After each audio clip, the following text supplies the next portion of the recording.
So let's turn to religion. How do we understand religion and religious belief? And a way to understand it is to think of an ant. If you go into a field, sometimes you will see a few ants leave the ground where they generally dwell, and they crawl up onto the top of a blade of grass, which makes them vulnerable to be eaten by cows or sheep. They, in effect, commit suicide. Why? Okay. Why would they do such behavior? The reason is that their mind, their brain, has been taken over by a parasite, a lance fluke, and the crucial part of its life cycle is in the gut of a sheep or a cow. The way to think about religious ideology, religious beliefs, it's like a mind parasite or a mind virus. It basically hijacks mechanisms in our brain and the actual mechanisms that generate those beliefs. Okay, so we have mechanisms in our mind, which I'll show you, which can generate these beliefs, also make us vulnerable to these beliefs. And these religious ideologies have been honed over years and years and years to be very effective at hijacking or parasitizing these capacities that we have.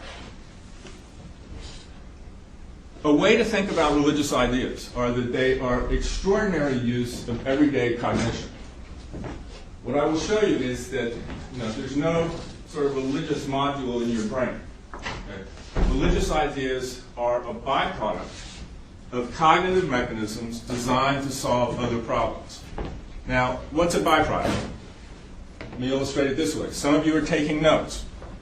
Reading and writing is a byproduct. It's a cultural byproduct of biological adaptations. Many biological adaptations. Fine motor skills, vision, language. There's all sorts of things that go into the cultural product of reading and writing. And obviously it's been very successful. But there's no reading and writing module in your brain. It's a byproduct of other biological adaptations designed originally to solve other problems. Music. Music is a cultural byproduct. It's a byproduct of our language. Hard vowels and consonants, designed for language, but put to rhythm, probably originally the rhythm of a beating heart. All religious ideas are basically human concepts with a little alteration, crediting nature with some capacity for human thought or symbolic thought. One of the key factors of religion is what are called minimally counterintuitive worlds, MCIs. What does this mean? If I tell you that a tree out there will study your law books, take your exams, cook spaghetti, park your car, you're not going to buy me on that, okay? But if I tell you that there's a tree on a mountain, and that tree at certain times of years may hear your prayers, you're going to be vulnerable to believe that, okay? And this is true of all religious ideas that make them attention-arresting and memorable. Okay? They are a slight violation of expected norms, just a slight violation, but it leaves all the other expected norms and knowledge in place. Okay? If you think of the current views of God, okay, God is everywhere, he can go through physical objects, but if you take one step back, all the other human capacities and expectations are there. God thinks, perceives, hears, communicates. He can understand my slightly accented Southern English. But there's all the normal, expected, intuitive knowledge with one slight alteration. And this is true of all religious ideas, and that's what grabs our attention. Okay. I want to move now into sort of some of the mechanisms. We're going to sort of deconstruct religion and some of the mechanisms that make us vulnerable to generate supernatural beliefs or to be vulnerable to accepting. The first is decoupled cognition. This is a fancy word for the following. As you all have already been sitting here listening to me, I will bet most of you have, while you're listening to me, thought of a conversation you had with somebody earlier today or are already thinking about something you have to do this afternoon. Is that right, everybody? Sure. Okay. This allows us, in the present, to have complex interaction in our minds with unseen others. Okay? And you can see the adaptive advantage of that. It's crucial to memory, to planning. Right now, while you're listening to me, you can think about a complex interaction with unseen others. We take it for granted, but it's an extraordinary piece of cognitive software. Extraordinary. Okay? And you can see that that is just sort of one step away from communicating with a dead ancestor or communicating with a god.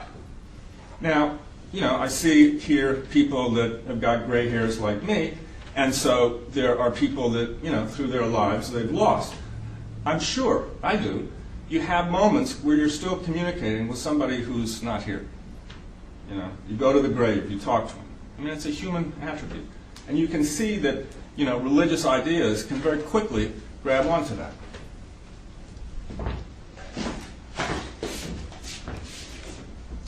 Reciprocal altruism. We all keep in our brain, we all have cognitive software that keeps track of who we owe and who owes us. It's crucial to our relationships. And you can see a lot of religions are full of reciprocity. If I sacrifice a goat, the rains will come. Childhood credulity. Natural selection has designed childhood brains so that they soak up the culture of their surrounding, particularly when given from an adult who's seen as an authority. And how else do we learn, not to go run in the street? All of us connected to this are much more vulnerable to authority than any of us would like to believe. Everybody here familiar with the Stanley Milgram experiments? Okay. Those who aren't, look it up on Google. It's very uncomfortable. Basically, Milgram showed that people will follow directions to give others lethal shocks as long as there's an authority telling them to do it, even though the person may get uncomfortable. And if you want to see something really unsettling, look at the videotapes from the Milgram experiments. But basically what he shows is that we are all exquisitely vulnerable to authority, much more so than we are aware of. And you can see how that would have survival value. The attachment system. And when we are distressed, what do? We turn to a caretaker. The attachment system is one of the oldest and crucial to mammals.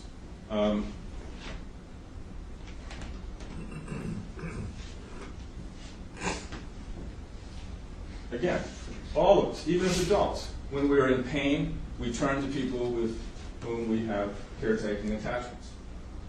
Okay. What are a lot of religions?